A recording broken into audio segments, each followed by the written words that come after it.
You are listening to Over and Back's Basketball Mysteries of the 1970s. Today's mystery is, what were the biggest trades of the decade?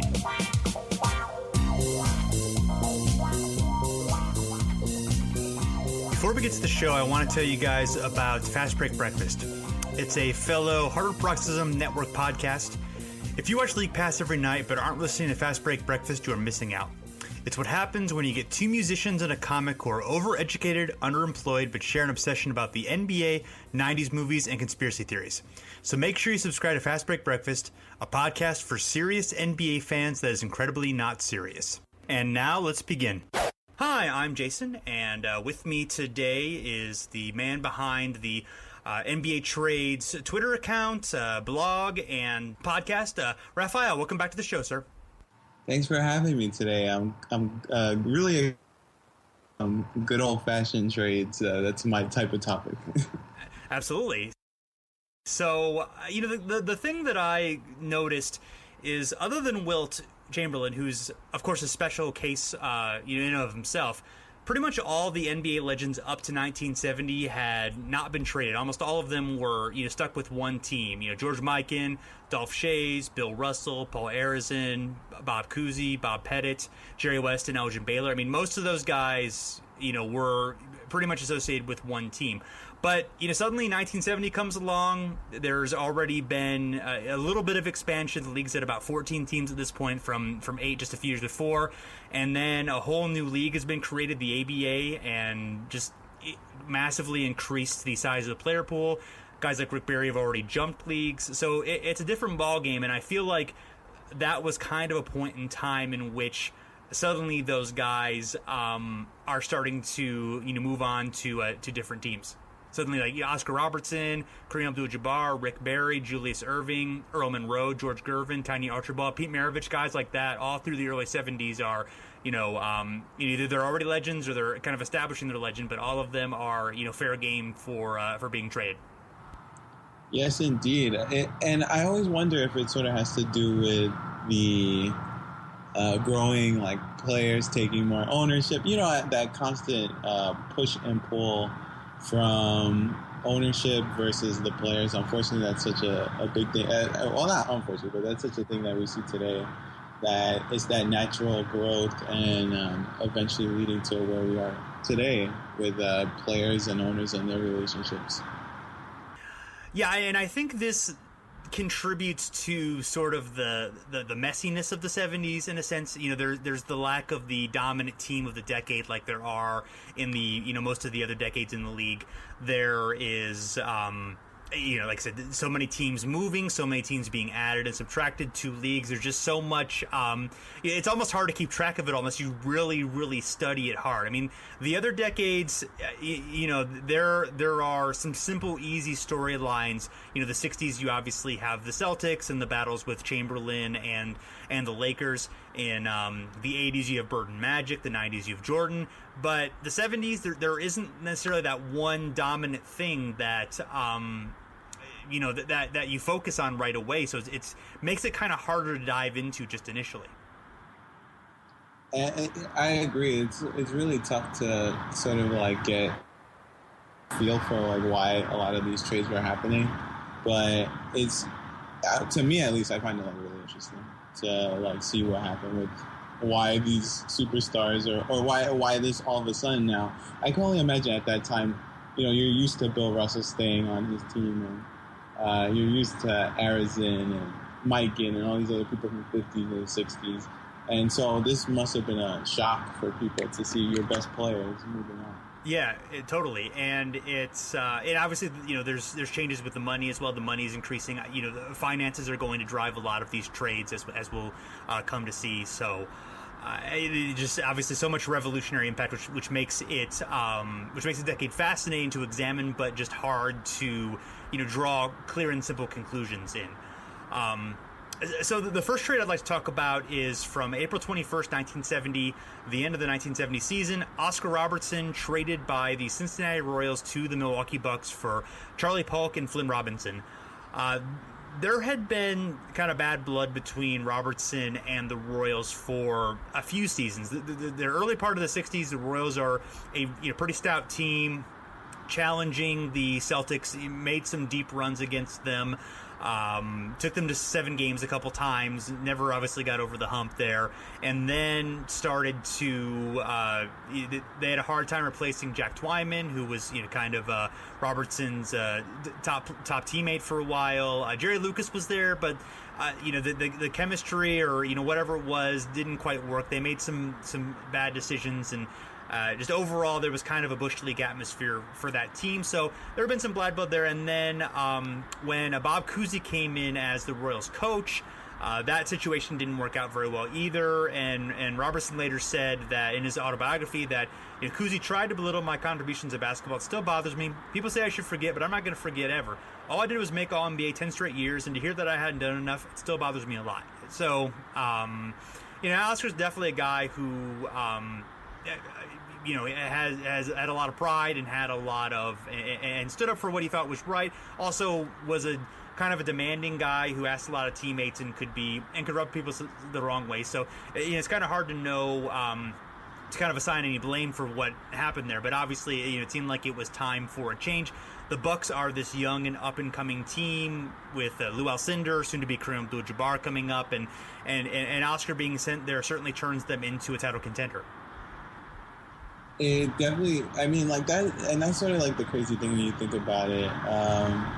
Oscar represents such a big time in Cincinnati, but when he goes to Milwaukee, like they take off, and I think that, like what you said, he's known as such a difficult person, and even to this day, you see all Steph Curry gate from earlier this year when he criticized players or whatever, and it's sort of that's something that's always stuck with him, this idea that he's an unhappy person or a difficult person.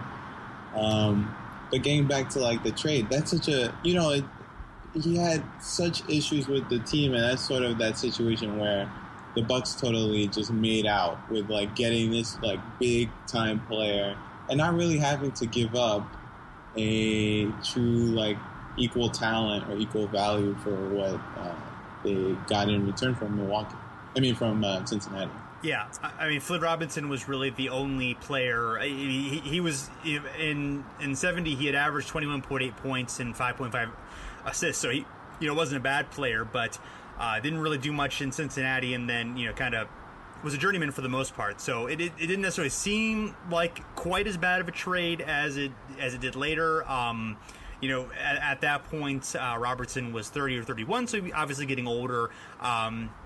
And the track record for guys being effective, to their mid-30s was not extensive in the NBA. By that point, I mean, we were still kind of getting to the point where guys were going to start, in this generation of guys, Oscar, Wilt, and Jerry West, being kind of the key guys who would, be effective into their mid and even their late 30s. But So it sort of made sense to cut bait to a certain extent with Oscar, but obviously didn't really work out for the Royals. They were able to get Tony Archibald in there pretty soon, and he played pretty well, but they were not long for Cincinnati. Ended up moving to Kansas City / Omaha a couple years later, and recasting themselves as the Kings. And anything else about this trade that stands out to you? There's nothing else besides just the fact that, he had obviously Cincinnati's where he put up all of his crazy numbers, his crazy individual numbers, but like, it's amazing to see I'm still shocked over looking at the value. I know like what you said about Flynn Robinson, putting up really solid numbers and being a 20 and 5 assist guy. But still, Oscar Robertson is a triple-double man, and so it's really interesting to see like just what impact did this have on like future trades in terms of like superstars, where it seems like okay, we got to make sure we get as much value down the road, because I think that's the hardest part.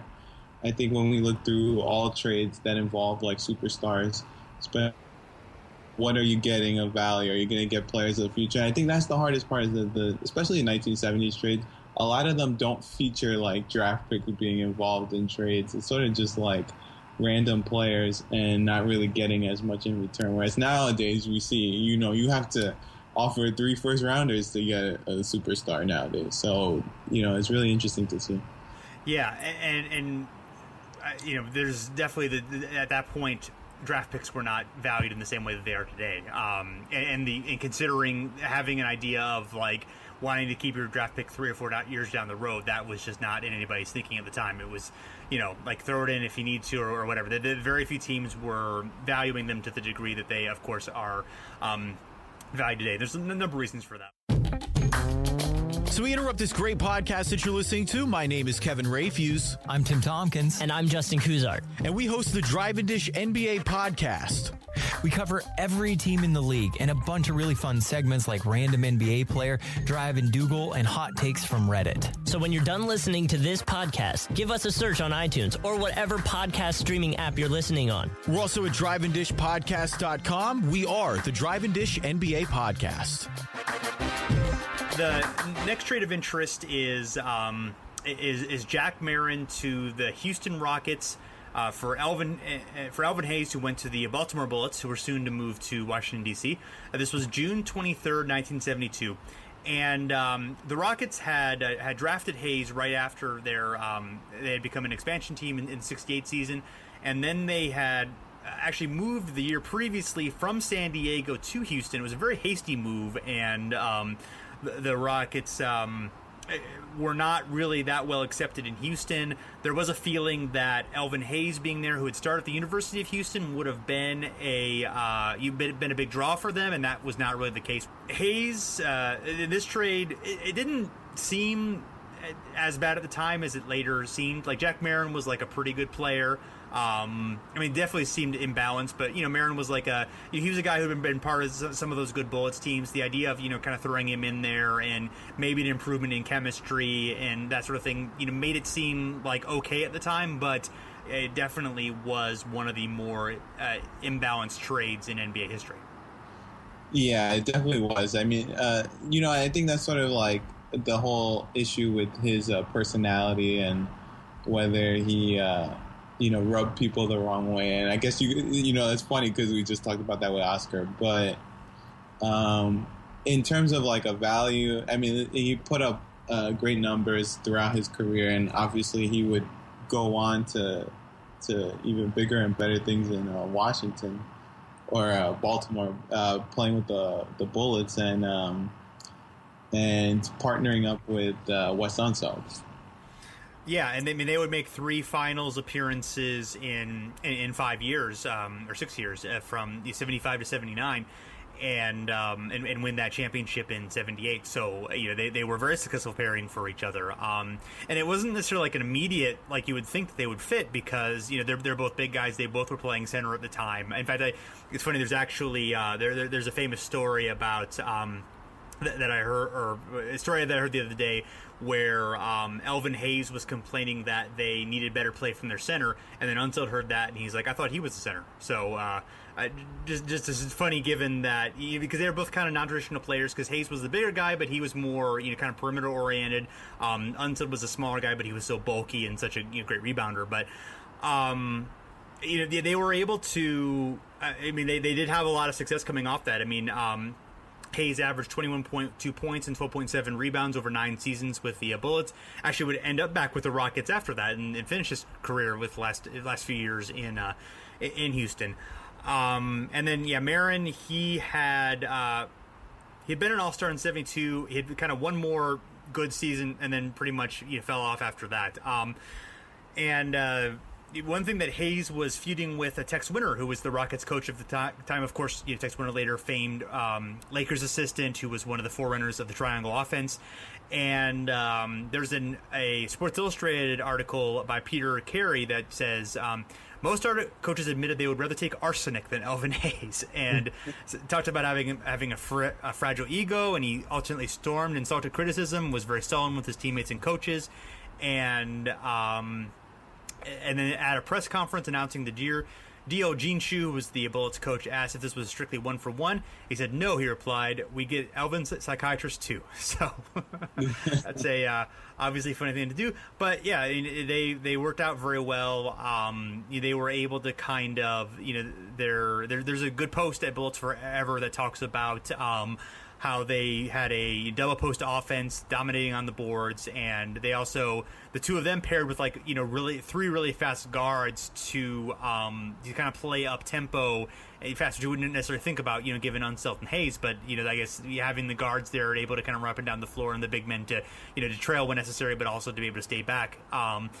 Help them. They were a 50-win team, and they had a little bit of up and down, but at that point, they were definitely, for the most part, they were one of the stronger teams of the later 70s. Oh yeah, most definitely. And especially all of those the championship run from that 6-year window that you talked about. Definitely, the trade was worth it. It was very much worth it. Yeah, and it was a little bit of a risky thing for the Bullets at the time, or maybe not risky, but Marin had been part of a team that went to the finals in '71. This isn't that far after that, so they were obviously changing up what worked for them. But like I said, we obviously made the right decision there, and kind of a crazy trade in retrospect.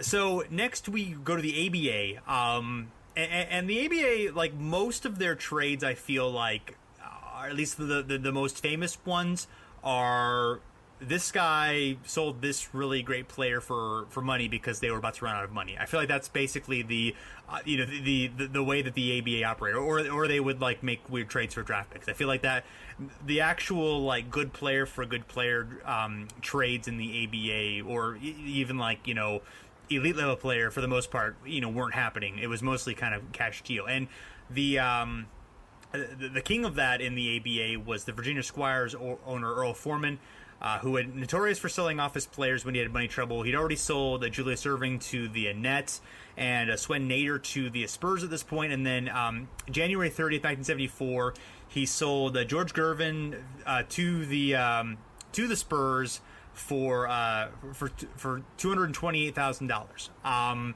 Gervin was just kind of emerging at a star at this point. He had briefly played with Erving on the Squires before Erving was traded, but he was coming into his own. He kind of came out of nowhere at Eastern Michigan. He was a guy no one had really even heard of, and had actually been thrown off his team at Eastern Michigan, but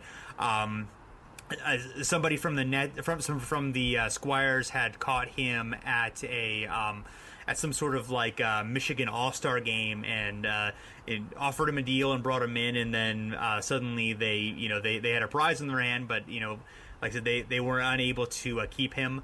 The really interesting thing about this trade is that this actually happened before the All-Star game, which was going to be in Virginia.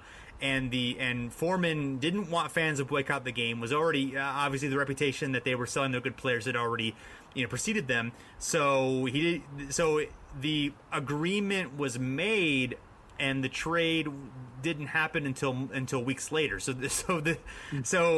which was illegal, of course, at the time, but it's just kind of like a crazy. That's like one of those ultimate only in the ABA type stories.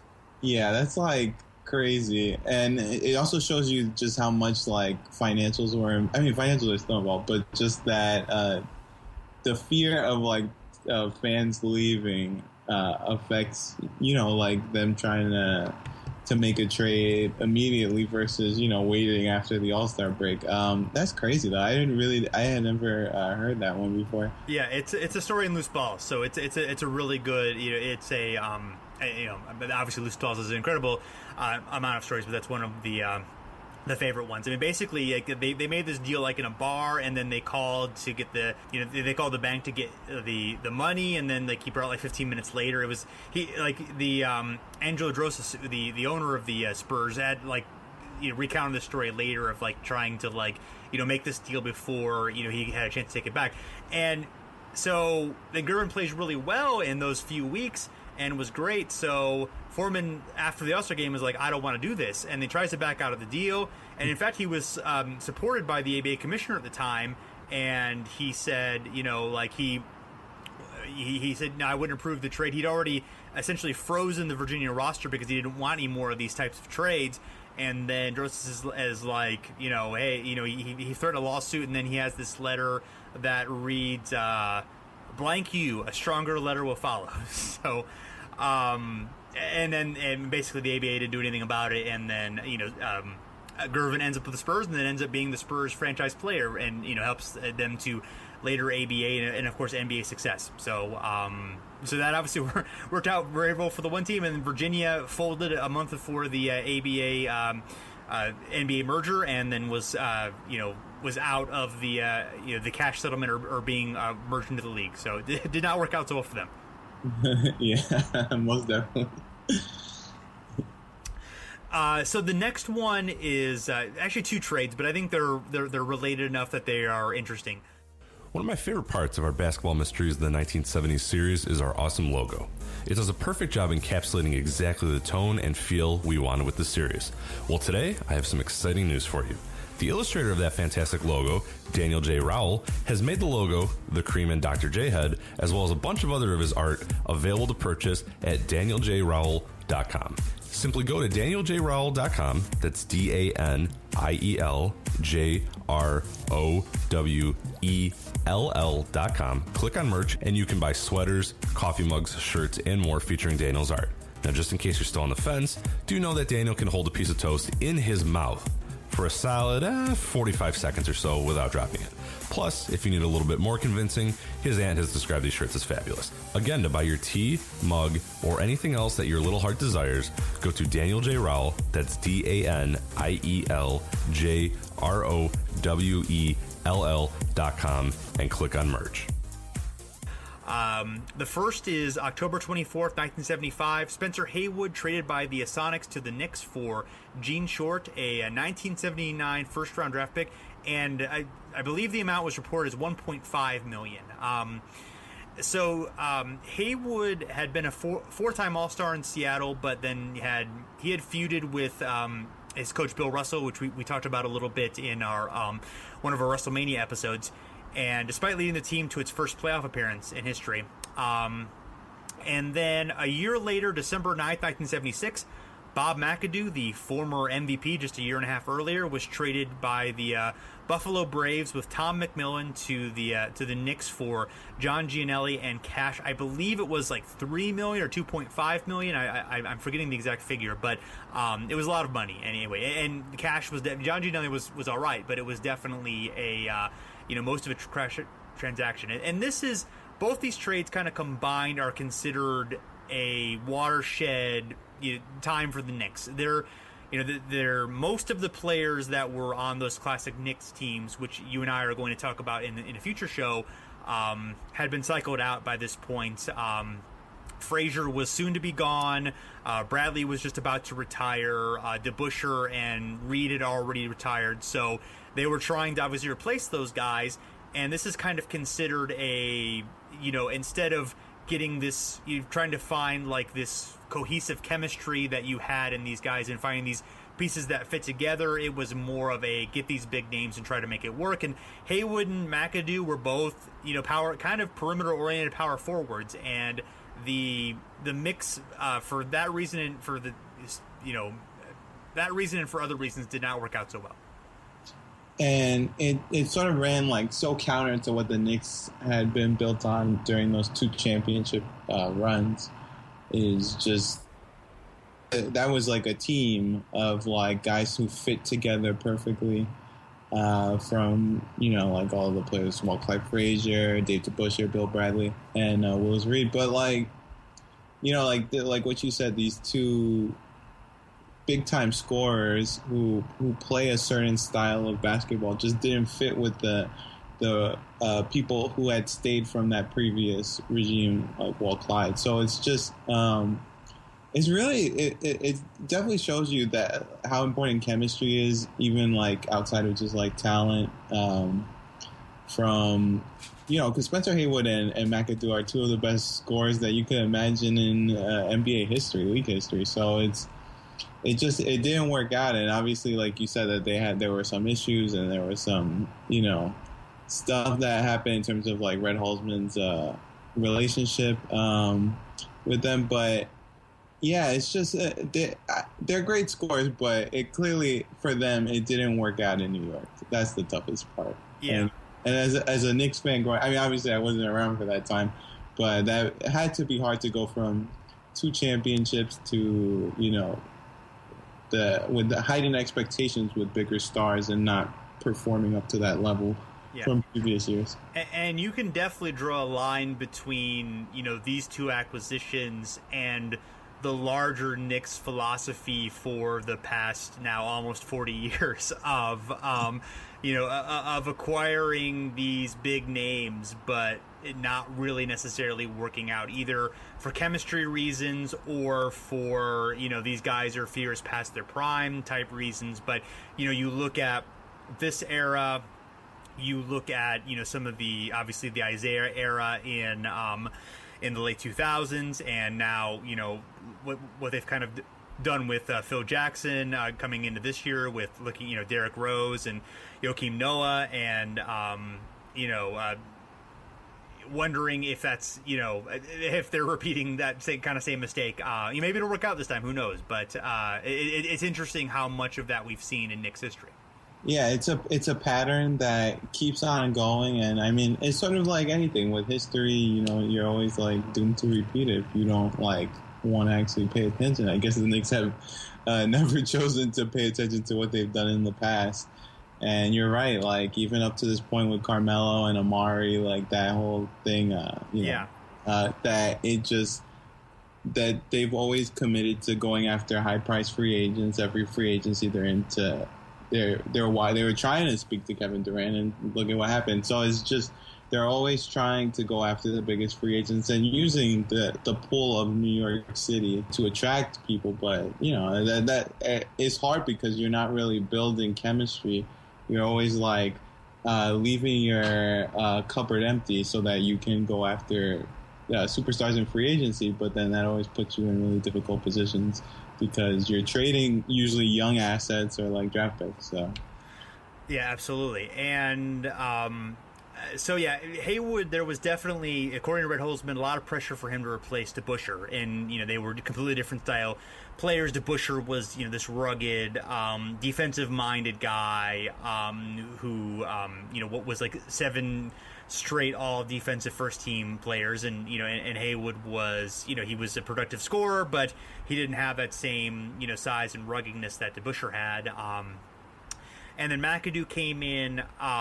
He of course been an MVP in '75 and won 3 straight scoring titles. Actually would be a top 5 scorer through the '79 season, despite bouncing from, he'd spend a couple years with the Knicks and then go to Boston and then go to the Pistons, and then would kind of fall off after '79 before resurrecting things with the Lakers. But I always kind of thought about McAdoo's fall as being pretty sudden, but actually he was productive. He just weirdly bounced around a lot.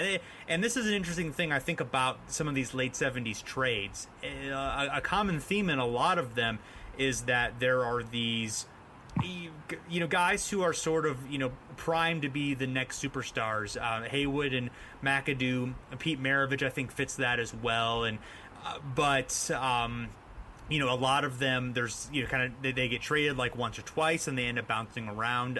Nate Archibald as well. Some of it's injury related. Some of it is, likely drug related as well, in Haywood's case. And, and some of it's just kind of weird reasons. But the fact that there are so many of those instances of, and I guess it's sort of a function also of there being so many more teams now, new guys, maybe less experienced guys who are in the decision-making chairs, less patient owners. You have you're just adding a whole new population to this ecosystem that had been very conservative just a decade ago, and so I guess it leads to situations that are kind of like that. I agree. Probably it has to be a lot of different factors that affected both of their situations with the Knicks and just like the Knicks' general situation at that time. And I think the interesting thing is just that they had to get 2 guys of that magnitude in terms of like what they had done in their previous stops. Those are really big trades, but the end result obviously leads to the lack of success that it's really to make those. And when you think about it, they didn't really give up a lot. Looking back at those trades, first rounder for Spencer Haywood and Gene Short, but they didn't really give up guys who were primetime players. So it's like it's really interesting to see like how, especially like sometimes those trades are the ones that could be even the ones that, even when you don't give up a lot. The trades where you're just sort of acquiring a big name player, and then it just because of chemistry issues or injuries or whatever different factors like we talked about, that it can really affect you being able to win, even if you're not really giving up like a lot of different talent. So McAdoo feuded with Buffalo's owner Paul Snyder over some issues, and basically they broke up a pretty successful team, coached by Jack Ramsey. They had Ernie DiGregorio, they had Randy Smith. They were pretty good. They taken the Celtics to, giving them a little bit of a rough time in the playoffs, and looked like an up and coming team. But basically, this signaled the end of that. McAdoo being sent there, and then this was another instance of Buffalo being a smaller market, maybe needing the cash, or maybe just being cheap. They'd soon make a huge change, but that was basically the really the end of the Braves being a relevant team, and leading them to move to San Diego in a few years after that. 77 McAdoo and Haywood didn't really have much time together. Haywood was injured for most of the season. 78, Red Holzman actually stepped down for a while. Willis Reed replaced him in a sort of a weird move, forcing Holzman out despite his obviously his great chances as a coach, but figuring maybe Willis Reed would relate to the players better, but that did not work out very well at all. McAdoo was really strong. He had really strong numbers that year. It was third in scoring, and Haywood played he played more, but he was down from, he'd been a 2010 player for his first 7 seasons, but this year he was only 13.7 and 6.6 rebounds, and only played 26 minutes per game. Lonnie Shelton kind of grew into a bigger role that season, and they ended up being swept by the Sixers in the second round of the playoffs after winning a 3-game series in the first round. After that, both guys were traded pretty quickly. McAdoo was traded midway through the following season for Tom Barker and 3 first-round picks to Boston. The interesting thing about that trade is McAdoo learned of it by reading newspaper, as did Red Auerbach and Dave Cowens, who was a player coach at the time, who had not been consulted by John Y. Brown and resented it very much. McAdoo felt unwelcome and found himself sitting. Cowens was playing center, and then he was traded almost immediately after the 79 season to the Pistons as compensation for ML Carr being signed as a free agent, and then things did not go well in Detroit, and then he kind of fell out from there. And then things definitely were even worse for Haywood, as bad as they were for McAdoo. It was very the Haywood thing was a really bad situation. Now I know like the Lakers were competing for a championship when he got traded from. He went to the Lakers. Yeah, he went to New Orleans, I think, for a little while, and then he went to the Lakers. Okay, and so they're in the finals, and then that whole I know it came out recently, like he had talked about it a few years ago. But that he had become addicted to cocaine, and he was dismissed from the Lakers by Paul Westhead during the 1980 NBA Finals, which, is like still to. I mean, like the way that he explained the story in Deadspin, which was like crazy, and just it was. I mean, it was a lot. Yes. I guess it tells you about that specific like era, especially with the role drugs played in the NBA and in basketball, and just how many players had issues with it during that time. Yeah, and he basically plotted to murder Paul Westhead. I mean, he called an old gangster friend of his in Detroit and said, and flew him out and said, I want you to take care of this. And they plotted it all out, and obviously they didn't go through with it. And later, Haywood cleaned himself up and and kind of became later a role model for guys to in recovery and all that. But that's and Paul Westhead, they've apparently they have no hard feelings now, and they are fine now. But that's pretty amazing, to be honest. I mean, that's just that's kind of a crazy situation. So especially at the time, you know, with the final, like it's the finals. It's not just especially in the regular season. It's especially being in the finals is what makes it such a crazy story, and especially at that time, you know, it's just wow. Yeah, exactly. So the next trade of interest is one of the most infamous trades in NBA history. Essentially, the Buffalo Braves and the Boston Celtics owners swapping franchises.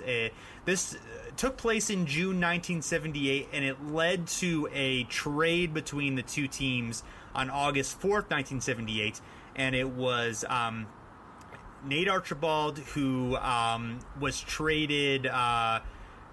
He was traded by who are now the Clippers from the Braves with Marvin Barnes, Billy Knight, a 81 second-round draft pick that ended up being Danny Ainge, and then an 83 second-round draft pick who was Rod Foster, to the Boston Celtics for Kevin Kunert, Kermit Washington, who had just signed with Boston and was expecting to stay there, Sidney Wicks, and Freeman Williams. And it was basically, the situation was Irv Levin owned the Celtics but wanted to live in Southern California.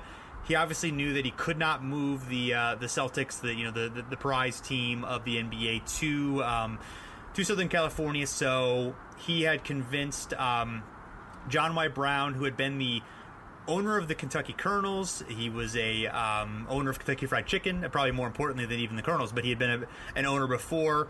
And Brown had actually taken like about a $3 million buyout from the Colonels when the merger happened, and then ended up buying the Braves for only like $500,000. So making a pretty good deal. Now, it wasn't quite as good as the deal that the St. Louis Spirits owners made to get the TV money for 35 years, but still a pretty good deal. And then anyway, so now he's the owner of the Braves, and they basically made the trade so that John Y. Brown would get the Celtics, Irv Levin would get the Braves, and move the team to San Diego. So basically, the business entity that owned the Celtics became the business entity that owned the Clippers. And when like deferred compensation checks were mailed out to guys like Tom Heinsohn, who was the former Celtics player and coach, they actually came from the Clippers bank account. Of course, the team histories weren't like that. The team histories went with the teams instead of staying with the entities that owned them. But I do find that kind of a fascinating situation. Yeah, me too. I think it's I don't think you'll ever hear of this again. I think that's the biggest takeaway from reading about that, is that this probably will never happen again. And at that time, I mean, that it sort of just shows you these owners were all over the place, and it just sort of was the wild west type of approach in these teams making trades and trading franchises for each other. It sounds like something that could be in NBA 2K in a future time. Exactly. But yeah, it's crazy that happened. I can't imagine. And then like the whole Buffalo break, that the Celtics were like a direct result of that former franchise. It's sort of crazy just to think that these owners really switch, and only really just because a person wants to be in Hollywood, and he's like, but it also shows you, I don't think you can do that today too with a franchise. Not even because of the NBA rules specifically and how much you'd have to do to get around that, but just, I think teams have so much value that just moving them because him saying that he's a Hollywood guy, it's sort of like on a whim, like, I really feel like moving, and that's why I feel like doing this. Now I think it's just so hard to move a team. Just, you can't do it just because you feel like it. You do it because there has to be like legitimate reasons behind it. Yeah. I mean, the obviously crazy stuff happens in the NBA and even on like the management level, but like the level of professionalism from the 70s to now is just completely totally different. Just some of the stuff that like I said, the 70s are just kind of like this wild west thing where anything goes, and all these franchises like are sort of like on the edge of they have a bad year and their existence is threatened. A lot of them, there's a handful that are probably safe, but for the most part, they're living on the edge almost all the time. So I guess it leads to sort of this desperate thinking. But one of my favorite anecdotes is well, there's two things I think that are interesting. One is that the owners did not consult anyone else. Red Auerbach did not know about the franchise swap, so he was as surprised as anybody. In fact, he signed Kevin Cooner and Kermit Washington to free agent contracts, expecting them to be part of the team, and then they were part of that franchise swap. And then another interesting one is that, of course, eventually Irv Levin sells the Clippers to Donald Sterling, and there's a story about Paul Westphal, who had signed a contract with the Celtics and then had some money deferred to him for the first 10 years after he retired, which was common back then, more known in the ABA, but apparently in the NBA as well. And then his accountant was going through the contracts and asked Westphal if he ever got the deferred money. He found out that they hadn't, so they approached Sterling about the money, which was something like $50,000 plus interest. And then Sterling told Westphal, "Oh, I've been meaning to pay you that. We didn't know where you were, and we couldn't find you." And then he laughed that Westphal, of course, had come to the Clippers arena at least twice a year when he was with the Suns. But, so virtually Sterling did pay it, but he never paid the interest on the debt. So there you go. Not the worst thing Donald Sterling has ever done, but not ideal. It's an example of why he built the reputation that he has today as an NBA owner. Well, yeah, that and the racism. Oh, yeah, that part too. So the last trade that I want to talk about, and this is really, the trade itself is not particularly interesting. It's from February 7th, 1979. It's Harvey Catchings and Ralph Simpson traded by the 76ers to the Nets for Eric Money and Al Skinner. None of those players particularly noteworthy, but the interesting thing is on March 23rd, 1979, so about 6 weeks later, the teams actually had to replay their original game from November 8, 1978. And at this point, of course, those players play for the opposite teams. So they played for the original teams when the team began, and then they played for the teams they were traded to after the game resumed, which is the only time in the history of sports that any player has played for both teams in the same game, apparently. So this is according to NBA.com. Yeah. So that's that's just a great story. I mean, that could really have happened at any time, I guess, but that's just that's a fabulous little quirky thing. Yeah, that's a great one. I didn't even know that one either. That's crazy that they actually had to start from that time of the trade. That's crazy though. I don't think we'll ever see, well now because they hold people out of games. That would make sense. Yeah, I hadn't thought about that, but that would obviously make more sense to do it than to replay it with opposite players. But yeah, apparently Eric Money was the only guy who scored for both teams. He ended it on he was on the 76ers with Dr. J at the end. So are there any other trades that stand out to you? I'm gonna address them with Rich and with you and a couple other future episodes, including Earl Monroe and Jerry Lucas to the Knicks, Maravich to the Jazz, Kareem to the Lakers, Dr. J to the 76ers, Paul Westphal for Charlie Scott, Nate Thurman to the Bulls. So a lot of the other big trades like that, we do have plans to address elsewhere. Obviously, we go on forever, but we have to have limits on this show. But is there anything else that really stands out to you that you really want to bring up? I mean, there are a few. I guess, like Moses Malone. I think you guys talked about it a little bit, like maybe when you guys covered Moses last summer after his passing.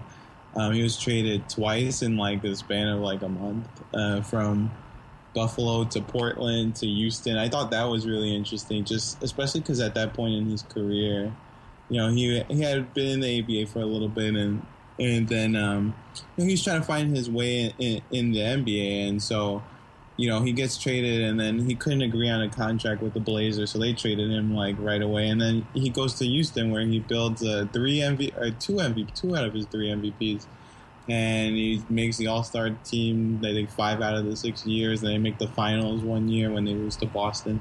So I think that's a really big deal that they couldn't work out a contract issue, and then he ends up being such a crucial part of the Rockets team before the Elijah Sampson era. Another one I thought was interesting was Adrian Dantley for Spencer Haywood, the New Orleans Jazz one that we talked about, how he ended up being a Laker was through a trade for Adrian Dantley, who with the Lakers, they already had Jamal Wilkes at forward, and I guess they felt like they needed more experience, and then Dantley went to Utah, and while they weren't a good team, really big numbers, that's where he sort of grew his legend as a great scorer, or as one of the great scorers of that like decade of the 1980s. Eventually, when he moved over to Utah, and so. They never really had like a lot of team success. I think they made the semifinals a couple of times, and I don't think they won more than 45 games when he was there. But still, like he built a really strong all-star career off of that. Another one I thought was interesting was the Bobby Jones, George McGinnis Nuggets 76ers trade, because Bobby Jones played such a big role in the Sixers championship, and he was a key sixth man for them. And George McGinnis sort of like, he was a big time scorer and rebounder, but he never really, he struggled to gel with David Thompson in Denver. And they had sort of a rocky relationship on the court, not really off the court, but like on the court, they had a rocky, like they didn't fit well together. They didn't have good chemistry. So they're like, those are a few that I thought were interesting.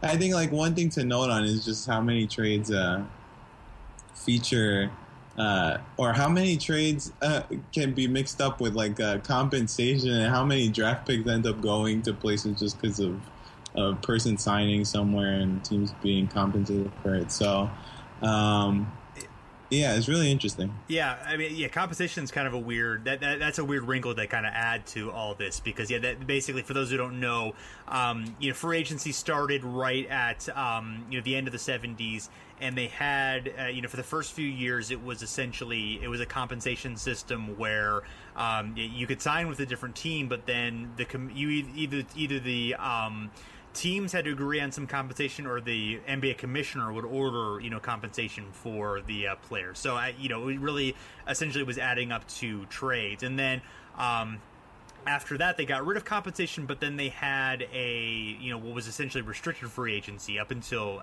88, I think. Tom Chambers was the first unrestricted free agency. So, free agency existed, but it was obviously in a much different form. Yeah, the McGinnis-Thompson one, that's an interesting one. We'll have to delve into that later when we get into the we're going to talk a little bit about Thompson. But, McGinnis also, at that point, he was such a great player for the Pacers, but by that point, was already starting to decline, and there was a little bit of issues with, him and Irving kind of fitting together as well. And then, not a huge surprise that would kind of be an issue with Thompson as well. But, yeah, the only other trend that I would think is interesting, and Moses Malone is definitely a part of that, because, of course, he you mentioned the teams that he was on, but there's also a lot of other young players who bounce around quite a bit before catching on with their team in the 80s. You mentioned Dantley, Moses Malone, Maurice Lucas. He went a few places. Was Portland and Kentucky Colonels and St. Louis Spirits, and Alex English, who went from Milwaukee to Indiana before settling into Denver. There were kind of a number of guys who started off their career with 2 or 3 different stops before they settled into a role, and then ended up kind of sticking around in one place, or being a star level player. So that certainly has happened since then. I mean, Chauncey Billups is obviously a pretty good example of that, but it's not like I can't think of a period in NBA history where that's like been a common trend. Me too. I don't think that it's especially with the high amount of players that it happened to, like you mentioning Alex English and Dantley are like 2 people that come to mind right away, and just sort of the early player movement, especially in their careers, because you don't really see it now, especially today with like teams owning like the players' rights, especially restricted free agency. Like it's only that a superstar like Kevin Durant and LeBron at those times when they're restricted at least keeps them with the team that drafted them for the first, at least 7-8 years of their career. So it's so interesting to see these other guys like sort of just get moved so much, especially early on in their careers when they're like 24 or 25. Yeah, for sure. Yeah, and like it's, I think we've illustrated pretty well. It was a different time. So most definitely. Yes. So anything else before we head out? Not really. It's really interesting to go through some of these trades and just to see what happens and what unfolded. And I'm really shocked. Some of the ones with the owners trading franchise for franchise and players getting traded in the middle of games and having to replay them. It really shows you that there were a lot of really interesting NBA stories going on at that time, and just a lot of crazy situations unfolding. Yes. So, and we've tried to share them with you throughout our Basketball Mysteries of the 70s series. Hopefully everyone is enjoying that. You can find us on Twitter and Facebook at Over and Back NBA. Let us know if you're enjoying what we're doing. Leave us a rating and review on iTunes or Stitcher or wherever you get your podcasts, if that's an option available to you. And until next time, thanks for checking us out. We're back again soon.